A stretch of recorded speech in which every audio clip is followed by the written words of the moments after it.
প্রিয় শিক্ষার্থী সকলকে আমার চ্যানেলে স্বাগতম। এনআইডিএল এর সম্পর্কিত গুরুত্বপূর্ণ আপডেট নিয়ে আবারও নতুন একটি ভিডিও, তাই ভিডিওটি অবশ্যই প্রথম থেকে শেষ পর্যন্ত দেখার অনুরোধ রইল, কেননা এই ভিডিওর মধ্যে দিয়ে দুটি গুরুত্বপূর্ণ আপডেট রয়েছে।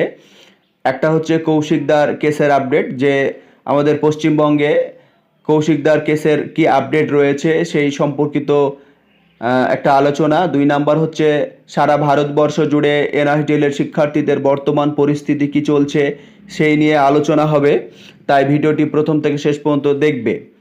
তো আমরা জানি যে এনআইডিএল এর শিক্ষার্থীরা যথেষ্ট সমস্যার মধ্যে রয়েছে, দুশ্চিন্তার মধ্যে রয়েছে, কারণ আমরা দেখেছি যে গত 8 মাস ধরে এনআইডিএল এর শিক্ষার্থীদের জন্য কোনো ধরনের ব্যবস্থা কেউই করেনি, না এমএচআরডি, না এনসিটি, না এনআইএস ডিপার্টমেন্ট বা আমাদের প্রধানমন্ত্রী, কেউই কিন্তু এনআইডিএল এর শিক্ষার্থীদের জন্য কোনো ভূমিকা পালন করেনি। আমরা এর আগে ভিডিওতেও বলেছি যে আমাদের এডুকেশন মিনিস্টার ধর্মেন্দ্র প্রধানজি স্যারেও কোনো ধরনের ভূমিকা পালন করেনি, কারণ এনআইডিএল এর শিক্ষার্থীদের তারা কোনো ধরনের কথা শুনছে না, দেখা করছে না।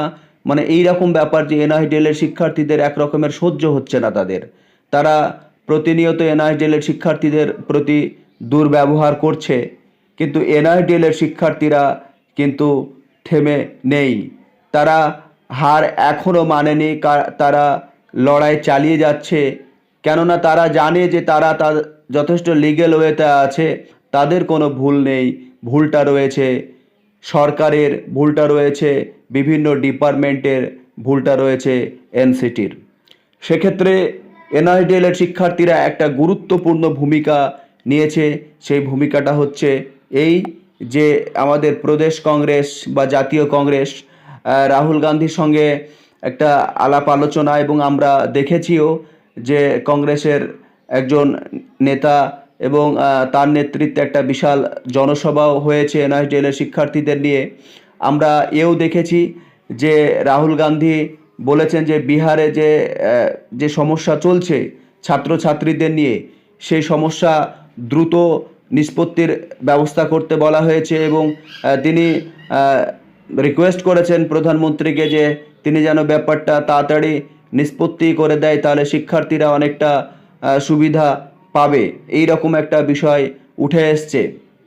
তো বিষয় হচ্ছে আমাদের এনআইডিএল এর শিক্ষার্থীদের এখন রাহুল গান্ধীকে আবেদন হোক, নিবেদন বা বিভিন্নভাবে মানে বিভিন্ন পথ অবলম্বন করে রাহুল গান্ধীকে বোঝাতে হবে, এবং তিনিই পারেন এনআইডিএল এর শিক্ষার্থীদের দেখাচ্ছে অধিকার ফিরিয়ে আনতে।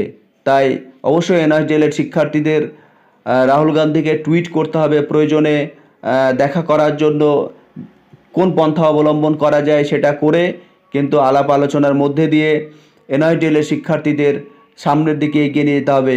তবে আমাদের জাতীয় কংগ্রেস, আমাদের যে বর্তমান লিডার রয়েছে রাহুল গান্ধী, তিনি আশ্বাস দিয়েছেন যে এনআইডিএল এর শিক্ষার্থীদের জন্য সর্বদা আছে এবং থাকবে, এবং বিভিন্ন লড়াইও তিনি এনআইডিএল এর শিক্ষার্থীদের জন্য চালিয়ে যাবেন।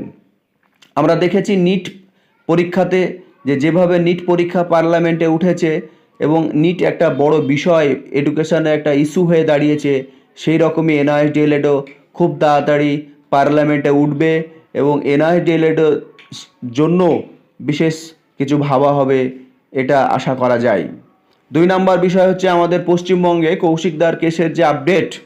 আমরা জানি যে 11ই মে কৌশিকদার কেসের ক্ল্যারিফিকেশান মামলাকে কেন্দ্র করে শুনানি ছিল। সেই শুনানির পরবর্তী শুনানি দেওয়া হয়,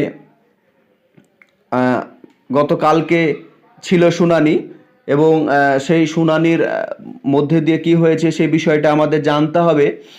যে কৌশিকদার কেস এবং আরেকটা এনআইডিএল এর কেস রয়েছে কলকাতা হাইকোর্টে, দুটো কেসের বিষয়বস্তু প্রায় একই ধরনের, সেই কারণে দুটো কেসই একসঙ্গে শোনার প্রতিশ্রুতি দিয়েছিলেন। এবার বিষয় হচ্ছে যে লাঞ্চের পরে বিভিন্ন কেসের থাকার কারণে কৌশিক দাস কেসটা সেভাবে উঠেনি, তবে নেক্সট মানডে কৌশিকদার কেসের শুনানি রয়েছে। দেখা যাক ক্লারিফিকেশন মামলাকে কেন্দ্র করে। আমরা জানি যে কৌশিকদার কেস সুপ্রিম কোর্টে একবার রুলস রেগুলেশন ফলো না করায় হিমা কোহলি ম্যাম সঠিক ওয়েতে আসতে বলেছেন।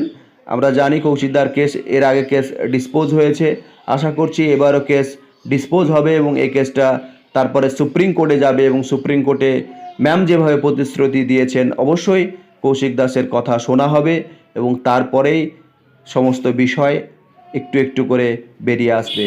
তো এই যে বিষয়গুলো এনএসডিএলের শিক্ষার্থীদের আমার মনে হলো জানানো প্রয়োজন, তাই জানালাম।